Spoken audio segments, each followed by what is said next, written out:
Hi hello friends, welcome back to my YouTube channel sis Manju vlog. ಮಂಗಳವಾರದ vlog ಇದು. ಇವತ್ತು ಮಂಗಳವಾರ ಏನೇನು ರೆಸಿಪಿ ಮಾಡಿದ್ದೀನಿ ಅಂತ ಬನ್ನಿ ಫ್ರೆಂಡ್ಸ್ ನೋಡೋಣ. ಮಶ್ರೂಮ್ ಬಿರಿಯಾನಿ ಹೇಗೆ ಮಾಡೋದು ಏನು ಸಿಂಪಲ್ಲಾಗಿ ನೋಡೋಣ ಬನ್ನಿ. ಫಸ್ಟು ಡೇ ಆಫ್ ದ ಡ್ರಿಂಕ್ಸ್ನ ನಾನು ಆಪಲ್ ಮಿಲ್ಕ್ ಶೇಕನ್ನು ತೊಗೊಳ್ತಾ ಇದ್ದೀನಿ. ಇವತ್ತು ಟ್ಯೂಸ್ಡೇ ಆಗಿರೋದ್ರಿಂದ ಆಪಲ್ ಸಿಪ್ಪೆ ಎಲ್ಲ ತೆಗೆದುಬಿಟ್ಟು ಆನಂತರ ಒಂದು ಗ್ಲಾಸ್ ಆಗೋಷ್ಟು ತಿಕ್ಕಾಗಿರುವಂಥ ಹಾಲನ್ನು ತೊಗೊಂಡಿದ್ದೀನಿ. 2 ಸ್ಪೂನ್ ಆಗೋಷ್ಟು ಶುಗರು, 2 ಆಪಲ್ನ ಸಿಪ್ಪೆ ಎಲ್ಲ ತೆಗೆದುಬಿಟ್ಟು ತೊಗೊಂಡಿದ್ದೀನಿ. 2 ಸ್ಪೂನ್ ಮಾತ್ರ ಶುಗರನ್ನು ಹಾಕ್ಕೊಂಡಿದ್ದೀನಿ. ಮತ್ತು ಈಗ ಗ್ರೈಂಡ್ ಮಾಡ್ಕೊಳ್ಳೋಣ ಫ್ರೆಂಡ್ಸ್. ಈಗ ಗ್ರೈಂಡ್ ಮಾಡ್ಕೊಳ್ತಾ ಇದ್ದೀನಿ. ಈಗ ಗ್ರೈಂಡ್ ಮಾಡ್ಕೊಂಡಿದ್ದೆಲ್ಲ ಆದಮೇಲೆ ಆನಂತರ ಗ್ಲಾಸಿಗೆ ಸರ್ವ್ ಮಾಡ್ಕೊಳ್ಳೋಣ ಫ್ರೆಂಡ್ಸ್. ನೋಡಿ, ತುಂಬ ಅಂದರೆ ತುಂಬ ಹೆಲ್ದಿ ಅಂತಲೇ ಹೇಳ್ತೀನಿ.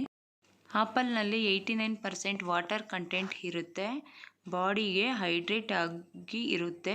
ಡಿಹೈಡ್ರೇಟ್ ಆಗುವುದಕ್ಕೆ ಬಿಡುವುದಿಲ್ಲ. ಇದು ನಮ್ಮ ಬಾಡಿಗೆ ತುಂಬ ಅಂದರೆ ತುಂಬ ಹೆಲ್ದಿ ಅಂತಲೇ ಹೇಳ್ತೀನಿ. ಹಾಗೆ ಹಾರ್ಟ್ ಕೇರ್ಗೂ ಹೆಲ್ಪ್ ಮಾಡುತ್ತೆ. ಹಾಗೆ ಡಯಾಬಿಟಿಕ್ ಪೇಷಂಟ್ಗೂ ಒಳ್ಳೆಯದು ಅಂತಲೇ ಹೇಳ್ತೀನಿ ಇದು. ಹಾಗೆ ವೆಯ್ಟ್ ಲಾಸ್ಗೂ ಕೂಡ ತುಂಬ ಅಂದರೆ ತುಂಬ ಒಳ್ಳೆಯದು ಅಂತ.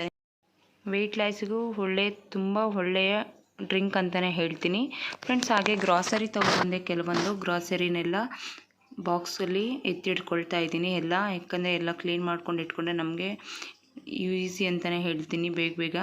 ಮತ್ತು ಯಾವ್ದು ಬೇಕೋ ಅದು, ಏನಾದರೂ ಟಿಫನ್ ಮಾಡಿದಾಗ ಯಾವ್ದು ಬೇಕೋ ಅದು ತೊಗೊಳೋದಕ್ಕೆ ಹಂಗೆ ಇಟ್ಬಿಟ್ರೆ ಮತ್ತೆ ಅದು ತುಂಬ ಕೊಳ್ತೋಗೋ ಚಾನ್ಸಸ್ ಇರುತ್ತಲ್ವ. ಅದರಿಂದ ಯಾವ್ಯಾವ ಐಟಮ್ ಎಲ್ಲೆಲ್ಲಿ ಇಡಬೇಕೋ ಅದನ್ನೆಲ್ಲ ಎತ್ತಿಡ್ತಾ ಇದ್ದೀನಿ ಬೇಗ. ಮಕ್ಕಳೆಲ್ಲ ಸ್ಕೂಲಿಗೆ ಹೊರಟಾದ್ಮೇಲೆ, ನನಗೆ ಮಕ್ಕಳೆಲ್ಲ ಹೊರಟಾದ್ಮೇಲೆ ಕೆಲಸ ಆಗೋದು ಅಂತಲೇ ಹೇಳ್ತೀನಿ. ಡೇ ಆಫ್ ದ ಡ್ರಿಂಕ್ಸ್ನ ತೊಗೊಬಿಟ್ಟು ಆನಂತರ ಏನು ಮಿಕ್ಕಿದ ಕೆಲಸ ಇರುತ್ತೋ ಅದನ್ನು ಮಾಡ್ಕೊಂಡು ಹೋಗ್ತೀನಿ. ಡೈಲಿ ಡೇ ಆಫ್ ದ ಡ್ರಿಂಕನ್ನು ತೊಗೊಂಡ್ರೆ ಸ್ಕಿನ್ಗೂ ನಮ್ಮ ಹೆಲ್ದಿಗಂತೂ ತುಂಬ ಅಂದರೆ ತುಂಬ ಒಳ್ಳೆಯದು ಅಂತಲೇ ಹೇಳ್ತೀನಿ ಫ್ರೆಂಡ್ಸ್. ಹಾಗೆ ಮಶ್ರೂಮ್ ಬಿರಿಯಾನಿ ಮಾಡುವುದು ಹೇಗೆ ಏನು ಅಂತ ನೋಡಿ. ಬೆಳ್ಳುಳ್ಳಿ, ಶುಂಠಿ, ಗೋಡಂಬಿ, ಹಸಿಮೆಣಸಿನ್ಕಾಯಿ, ಪುದೀನ, ಕೊತ್ತಂಬರಿ, ಹಾಗೆ ಟೊಮೊಟೊ 1-2 ತೊಗೊಂಡಿದ್ದೆ. ಈಗ ಜಾರ್ಗೆ ಹಾಕ್ಕೊಳ್ಳೋಣ ಗ್ರೈಂಡ್ ಮಾಡ್ಕೊಳ್ಳೋದಕ್ಕೆ. ಇದೆಲ್ಲ ರುಬ್ಕೋಬೇಕಾಗುತ್ತಲ್ವ, ಅದಕ್ಕೆ ಜಾರ್ಗೆ ಸರ್ವ್ ಮಾಡ್ಕೊಳ್ಳೋಣ. ಇದೆಲ್ಲ ನೋಡಿ, ಇಷ್ಟೆಲ್ಲ ತೊಗೊಂಡಿದ್ದೀನಿ ಇಂಗ್ರೀಡಿಯೆಂಟ್ಸು. ತುಂಬ ಅಂದರೆ ತುಂಬ ಚೆನ್ನಾಗಿರುತ್ತೆ ಅಂತಲೇ ಹೇಳ್ತೀನಿ ಫ್ರೆಂಡ್ಸ್. ಮಶ್ರೂಮ್ ಬಿರಿಯಾನಿ ತುಂಬ ರುಚಿಯಾಗಿರುತ್ತೆ ಅಂತಲೇ ಹೇಳ್ತೀನಿ. ನಾನ್ ವೆಜ್ ತಿಂದೇ ಇರೋರು ಈ ಥರ ಮಾಡಿಕೊಂಡ್ರೆ, ನಾನ್ ವೆಜ್ ಕೇಳೋಕ್ಕೆ ಅಂದರೆ ಆ ಕಡೆ ಗಮನನೇ ಇರೋದಿಲ್ಲ.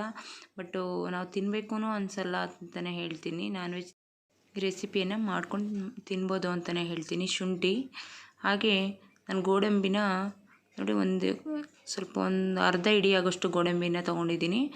ಹಸಿಮೆಣ್ಸಿನ್ಕಾಯಿ ಒಂದು 15ರಿಂದ 10 ಹಸಿಮೆಣ್ಸಿನ್ಕಾಯಿ ತೊಗೊಂಡಿದ್ದೀನಿ. ಸ್ವಲ್ಪ ಖಾರ ಇರಬೇಕು ಅಂತ ನಮ್ಮ ಮನೇಲಿ ಖಾರ ತಿಂತಾರೆ, ಅದರಿಂದ ಸ್ವಲ್ಪ ಹೆಚ್ಚಾಗಿ ತೊಗೊಂಡೆ. ಸ್ವಲ್ಪ ಕೊತ್ತಂಬರಿ, ಇಷ್ಟೆಲ್ಲ ಇಂಗ್ರೀಡಿಯೆಂಟ್ಸ್ನ ನಾವು ಗ್ರೈಂಡ್ ಮಾಡ್ಕೊಳ್ಳೋಣ. ಈಗ ನೋಡಿ, 1 ಗ್ಲಾಸ್ ಆಗೋಷ್ಟು ನೀರನ್ನು ಹಾಕ್ಕೊಂಡಿದ್ದೀನಿ. ಇದಕ್ಕೆ ಯಾವುದೇ ಕಾರಣಕ್ಕೂ ತೆಂಗಿನಕಾಯಿನ ಹಾಕ್ಕೋಬಾರ್ದು. ನಿಮ್ಗೆ ಇಷ್ಟ ಇದ್ದರೆ ಹಾಕ್ಕೋಬೋದು, ಬಟ್ ಇಷ್ಟು ಚೆನ್ನಾಗಿರಲ್ಲ ಅಂತಲೇ ಹೇಳ್ತೀನಿ. ಆನಂತರ ನೋಡಿ, ಕಸೂರಿ ಮೇಥಿ, ಚಕ್ಕೆ, ಲವಂಗ, ಏಲಕ್ಕಿ, ಪಲಾವ್ ಎಲೆ, ಒಂದು 3ರಿಂದ 4 ಈರುಳ್ಳಿಯನ್ನು ಕಟ್ ಮಾಡ್ಕೊಂಡಿದ್ದೀನಿ. ಆನಂತರ ಸ್ಟವನ್ನು ಆನ್ ಮಾಡಿಕೊಂಡು ಕುಕ್ಕರ್ ಬಿಸಿ ಆದಮೇಲೆ ಸ್ವಲ್ಪ ಆಯಲನ್ನು ಹಾಕ್ಕೊಳ್ತಾ ಇದ್ದೀನಿ.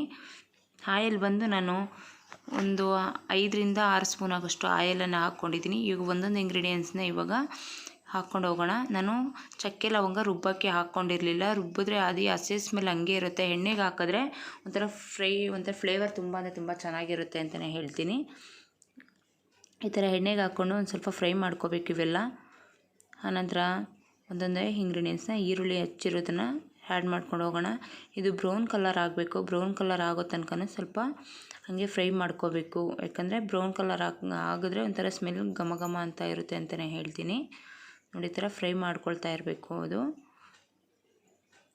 ಆನಂತರ ಸ್ವಲ್ಪ ತುಪ್ಪನ ಆ್ಯಡ್ ಮಾಡ್ತಾಯಿದ್ದೀನಿ. ಇದು ಗೀ ಬಂದು ಮನೆಯಲ್ಲೇ ಮಾಡ್ಕೊಂಡಿರುವಂಥ ತುಪ್ಪ ಅಂತಲೇ ಹೇಳ್ತೀನಿ. ಮನೆ ಲಾಗಲ್ಲಿ ನಿಮಗೆ ಹೇಳಿದ್ದೆ ನಾನು ಗೀ ಮಾಡ್ಕೊಳ್ತಿದ್ದೀನಿ ಅಂತ. ತುಂಬ ಅಂದರೆ ತುಂಬ ಟೇಸ್ಟಿ ಹಾಗೂ ಘಮ ಅಂತ ಇದೆ ಅಂತಲೇ ಹೇಳ್ತೀನಿ.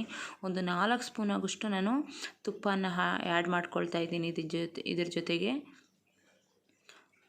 ನೋಡ್ತಾ ಇದ್ದೀರಲ್ವ, ಇದೆಲ್ಲ ಸ್ವಲ್ಪ ಎಣ್ಣೆಯಲ್ಲೂ ಫ್ರೈ ಮಾಡಿಕೊಂಡ್ರೆ, ತುಪ್ಪ ಜೊತೆ ಇದು ಮಾಡಿಕೊಂಡ್ರೆ ತುಂಬ ಚೆನ್ನಾಗಿರುತ್ತೆ ಅಂತಲೇ ಹೇಳ್ತೀನಿ ಫ್ರೆಂಡ್ಸ್. ಈ ಥರ ಫ್ರೈ ಮಾಡ್ಕೊಳ್ಳಿ. ಇದೆಲ್ಲ ಮಿಕ್ಸ್ ಆಗಲಿ ಚೆನ್ನಾಗಿ.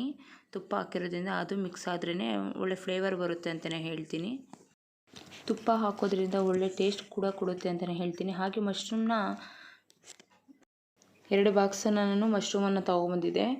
ಒಂದರಲ್ಲಿ 4 ಪೀಸನ್ನು ಮಾಡಿಕೊಂಡು ಕ್ಲೀನಾಗಿ ಅದನ್ನೆಲ್ಲ ತೊಳ್ಕೊಂಡು 4 ಭಾಗ ಮಾಡ್ಕೊಂಡಿದ್ದೀನಿ. ಇದು ಕೂಡ ಈಗ ಇದ್ರ ಜೊತೆಯಲ್ಲಿ ಚೆನ್ನಾಗಿ ಫ್ರೈ ಮಾಡಬೇಕು. ಆನಂತರ ಒಂದೊಂದು ಇಂಗ್ರೀಡಿಯೆಂಟ್ಸ್ನ ಆ್ಯಡ್ ಮಾಡ್ಕೊಂಡು ಹೋಗೋಣ. ಅರಿಶಿನ ಆ್ಯಡ್ ಮಾಡ್ಕೊಂಡು ಹೋಗಿದ್ದೀನಿ. ಆನಂತರ ನೋಡಿ ಈ ಥರ ಫ್ರೈ ಮಾಡ್ಕೋಬೇಕು. ಇದು ಕೂಡ ಇದ್ರ ಜೊತೆಯಲ್ಲೇ ಬೇಯಬೇಕು ಅಂತಲೇ ಹೇಳ್ತೀನಿ. ಆನಂತರ ಸ್ವಲ್ಪ ಉಪ್ಪನ್ನು ಹಾಕಿ ಸಾಲ್ಟನ್ನು ಹಾಕಿಬಿಟ್ಟು ಮಿಕ್ಸ್ ಮಾಡ್ಕೊಳ್ತಾ ಇದ್ದೀನಿ. ಯಾಕಂದರೆ ಇದು ಮಶ್ರೂಮ್ಗೆಲ್ಲ ಸಾಲ್ಟೆಲ್ಲ ಹಿಡಿಬೇಕಲ್ವ, ಅದರಿಂದ ಮಶ್ರೂಮ್ ಜೊತೆಗೆ ಹಾಕ್ಬಿಡ್ತೀನಿ ಅಂತಲೇ ಹೇಳ್ತೀನಿ. ನೋಡ್ತಾ ಇದ್ದೀರಲ್ವ ಫ್ರೆಂಡ್ಸ್, ತುಂಬ ಅಂದರೆ ತುಂಬ ರುಚಿಕರವಾದಂಥ ಟೇಸ್ಟಿಯಾಗಿರುತ್ತೆ ಅಂತಲೇ ಹೇಳ್ತೀನಿ. ತುಂಬ ದಪ್ಪ ಇದ್ದರೆ 4 ಭಾಗ ಮಾಡ್ಕೊಳ್ಳಿ, ಇಲ್ಲ ಚಿಕ್ಕದಾಗಿದ್ದರೆ 2 ಭಾಗ ಮಾಡಿಕೊಂಡು ಮಶ್ರೂಮ್ನ ಹಾಕಿ ಅಂತಲೇ ಹೇಳ್ತೀನಿ. ಅದು ಬಾಯಿಗೆ ಸಿಗ್ತಾ ಇದ್ರೇ ಒಳ್ಳೆ ಟೇಸ್ಟ್ ಕೊಡುತ್ತೆ ಅಂತಲೇ ಹೇಳ್ತೀನಿ. ನೋಡಿದ್ರಲ್ವ, ಅವಾಗೆ ಗ್ರೈಂಡ್ ಮಾಡಿ ಜಾರಿಗೆ ಏನೆಲ್ಲ ಹಾಕ್ಕೊಂಡಿದ್ದೆ ಗ್ರೈಂಡ್ ಮಾಡ್ಕೊಳ್ಳೋದಕ್ಕೆ ಅಂತ. ಈಗ ಅದನ್ನು ರುಬ್ಕೊಂಡಿದ್ದು ಆಗಿದೆ, ಸರ್ವ್ ಮಾಡ್ಕೊಂಡಿದ್ದೀನಿ ಒಂದು ಕುಕ್ಕರ್ಗೆಲ್ಲ. ಇದೆಲ್ಲ ಮಸಾಲೆ ಎಲ್ಲ ಇದ್ರ ಜೊತೆನೇ ಸ್ವಲ್ಪ ಹೊತ್ತು ಬೇಯಿಸ್ಬೇಕು ಅಂತಲೇ ಹೇಳ್ತೀನಿ. ಹಸಿ ಸ್ಮೆಲ್ ಬರುತ್ತೆ ಇಲ್ಲ ಅಂದರೆ, ಬೇಯಿಸ್ಕೊಂಡಿಲ್ಲ ಅಂದರೆ. ಆನಂತರ ನಾನು 1.5 ಸ್ಪೂನ್ ಆಗೋಷ್ಟು ಅಚ್ಚ ಖಾರದ ಪುಡಿಯನ್ನು ಹಾಕಿದೆ ಅಂತಲೇ ಹೇಳ್ತೀನಿ ಫ್ರೆಂಡ್ಸ್. ನಾನು ಅಚ್ಚ ಖಾರದ ಪುಡಿ 1.5 ಸ್ಪೂನ್ ಹಾಕಿದ್ದೆ ನಾನು. ಇದು ಕೂಡ ಮಿಕ್ಸ್ ಮಾಡ್ಕೊಳ್ಳೋಣ ಫ್ರೆಂಡ್ಸ್. ಇಷ್ಟೆಲ್ಲ ಫ್ರೈ ಮಾಡ್ಕೋಬೇಕು. ಆನಂತರ ಈಗ ನಾನು ಮೊಸರನ್ನು ಹಾಕ್ಕೋಬೇಕು ಇದ್ರ ಜೊತೆಗೆ. ಈಗ ನಿಂಬೆಹಣ್ಣು ಹಾಕ್ಕೊಂಡ್ರೆ ಬೇಕಾಗಿರಲ್ಲ. ನಿಂಬೆಹಣ್ಣು ಹಾಕಿಲ್ಲ ಅಂದರೆ ಮೊಸರನ್ನು ಆ್ಯಡ್ ಮಾಡ್ಕೋಬೇಕಾಗುತ್ತೆ. ಮೊಸರು ಹಾಕೋದ್ರಿಂದ ಒಳ್ಳೆ ಟೇಸ್ಟು, ಒಳ್ಳೆ ರುಚಿ ಕೊಡುತ್ತೆ ಅಂತಲೇ ಹೇಳ್ತೀನಿ ಮಶ್ರೂಮ್ ಬಿರಿಯಾನಿಗೆ. ನಿಂಬೆಹಣ್ಣು ಹಾಕಿದ್ರೆ ಅಷ್ಟೊಂದು ಏನು ರುಚಿ ಗೊತ್ತಾಗಲ್ಲ ನಮಗೆ. ಮೊಸರು ಹಾಕೋದ್ರಿಂದ ಒಳ್ಳೆ ಫ್ಲೇವರು ಹಾಗೆ ಟೇಸ್ಟ್ ಕೊಡುತ್ತೆ ಅಂತಲೇ ಹೇಳ್ತೀನಿ ಫ್ರೆಂಡ್ಸ್. ನೋಡಿ ಈ ಥರ. ಈಗ ಗರಂ ಮಸಾಲ 1 ಸ್ಪೂನನ್ನು ಹಾಕ್ಕೊಳ್ತಾ ಇದ್ದೀನಿ. 1 ಸ್ಪೂನ್ ಗರಂ ಮಸಾಲ, 1.5 ಸ್ಪೂನ್ ಆಗೋಷ್ಟು ನಾನು ಅಚ್ಚ ಖಾರದ ಪುಡಿಯನ್ನು ಹಾಕ್ಕೊಂಡಿದ್ದೆ. ಈಗ ಆನಂತರ ನಾವು ಅಕ್ಕಿ ಎಲ್ಲ ಕ್ಲೀನಾಗಿ ತೊಳೆದಿಟ್ಕೊಂಡು ಒಂದು ಬೌಲ್ಗೆ ಹಾಕ್ಕೊಂಡಿದ್ದೀನಿ. ನೋಡ್ತಾ ಇರ್ಬೋದು ಫ್ರೆಂಡ್ಸ್ ನೀವು.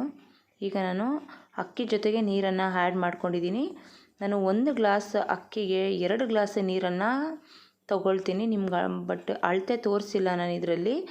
ನಾನು ಹೇಳ್ತಾ ಇದ್ದೀನಿ ಫ್ರೆಂಡ್ಸ್, 1 ಗ್ಲಾಸ್ ಅಕ್ಕಿಗೆ 2 ಗ್ಲಾಸ್ ಆಗುವಷ್ಟು ನೀರನ್ನು ಹಾಕಿ ಅಂತಲೇ ಹೇಳ್ತೀನಿ. ಸ್ವಲ್ಪ ಅಕ್ಕಿ ಮೆತ್ತಗೆ ಆಗ್ತಿದೆ ಅಂತ ಅಂದರೆ ಸ್ವಲ್ಪ ನೀರನ್ನು ಒಂದು ಅರ್ಧ ಗ್ಲಾಸ್ ಆಗೋಷ್ಟು ನೀರನ್ನು ಕಮ್ಮಿ ಇಟ್ಕೊಳ್ಳಿ ಅಂತಲೇ ಹೇಳ್ತೀನಿ. ಹಾಗೆ ರುಚಿಗೆ ತಕ್ಕಷ್ಟು ಉಪ್ಪು. ಈಗ ಲಿಡ್ ಕ್ಲೋಸ್ ಮಾಡೋಣ. ಲಿಡ್ ಕ್ಲೋಸ್ ಮಾಡಿ 2 ವಿಸಿಲ್ಗೆ ಕೂಗ್ಸೋಣ ಅಂತಲೇ ಹೇಳ್ತೀನಿ. 2 ವಿಸಿಲ್ ಬರಬೇಕು. ತುಂಬ ನೋಡಿ ಈ ಥರ ಆಗಿದೆ 2 ವಿಸಿಲ್ಗೆ. ನೋಡಿ ಫ್ರೆಂಡ್ಸ್, ಕರೆಕ್ಟಾಗಿ ಆಗಿದೆ, ಪರ್ಫೆಕ್ಟಾಗಿ. ತುಂಬ ನುಣ್ಣಗೂ ಆಗಿಲ್ಲ. ಓಕೆ ಫ್ರೆಂಡ್ಸ್, ಇವತ್ತಿನ ಲಾಗ್ ನಿಮ್ಗೆ ಇಷ್ಟ ಆಗಿದ್ರೆ ಲೈಕ್ ಮಾಡಿ, ಶೇರ್ ಮಾಡಿ, ಸಬ್ಸ್ಕ್ರೈಬ್ ಮಾಡಿ. Please support me all friends ಅಂತ ಹೇಳ್ತೀನಿ. ಡೇ ಈ ಥರ ಹೋಯಿತು ಫ್ರೆಂಡ್ಸ್. ನೆಕ್ಸ್ಟ್ ಡೇ ನಾಳೆ ಯಾವ ಥರ ಏನಿರುತ್ತೆ ಅಂತ ನೋಡಿ. Okay friends, bye, see you.